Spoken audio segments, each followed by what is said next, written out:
అంటే ఎలాగండి స్వామి ఎక్కడి గారిది? నుంచి మాట్లాడుతున్నారు? ఇది నేను తిరుపతి నుంచి అండి. ఓకే, ఈ నెంబర్కి మెసేజ్ చేయండి. మీ పేరు, మీరు ఉండే ఏరియా, నార్మల్ టెక్స్ట్ మెసేజ్ చేయండి. అపాయింట్మెంట్ ఉండే ఒక రోజు ముందు మేమే మీకు కాల్ చేసి ఇన్ఫార్మ్ చేస్తాం, అప్పుడు వచ్చి కలవాలి. అవునా, ఎంత అండి వేణుస్వామి గారికి అపాయింట్మెంట్ కి? ఒకరికి 10,000 అండి. డేట్ ఆఫ్ బర్త్ టైం ఉండాలి. అవునా, 10,000 అండి? అవునండి. తగ్గించుకోరా అండి, తగ్గేదేమో. ఏం లేదండి.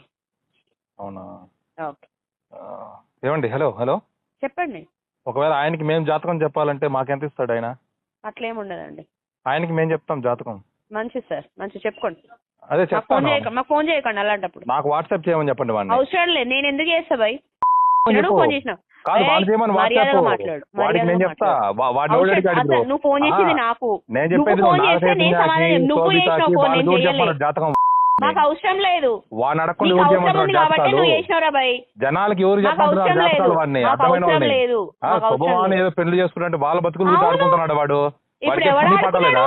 ఎవడాడుకున్నాడు? ఇప్పుడు నేను అడిగి ఏం వాస్తవము? డిసప్పాయింట్ అవుతారు ఒక నెగిటివ్ విషయం చెప్తే అంటే. జరిగిందా లేదా? జరిగిందా లేదా? మరి మొన్న జగన్ గెలుస్తాడు పటాపంచులు ఓడిపోయింది ఒకటే మాట్లాడుకుంటున్నారు. మరి అంతకుముందు సమాచారం ఆగచేస్తే విడిపోతారని చెప్పింది, జరిగిందా లేదా? నేను నీ జాతకం కూడా చెప్తున్నా. అతి త్వరలో నీ ఉద్యోగం ఊడిపోతుంది. నువ్వు నా జాతకం చెప్పిన అతి త్వరలో నీ ఉద్యోగం ఊడిపోబోతోంది వాడి దగ్గర. ఓ కంగ్రాచులేషన్స్, థ్యాంక్ యూ. ఇంకా నువ్వు వస్తావా? వాడికి నేను జాతకం చెప్పేవాడిని. వాడు లాంటి వాళ్ళు చాలా మంది నేను చెప్పా జాతకం. అసలు నీకు తెలుస్తలేదు. జన్మలు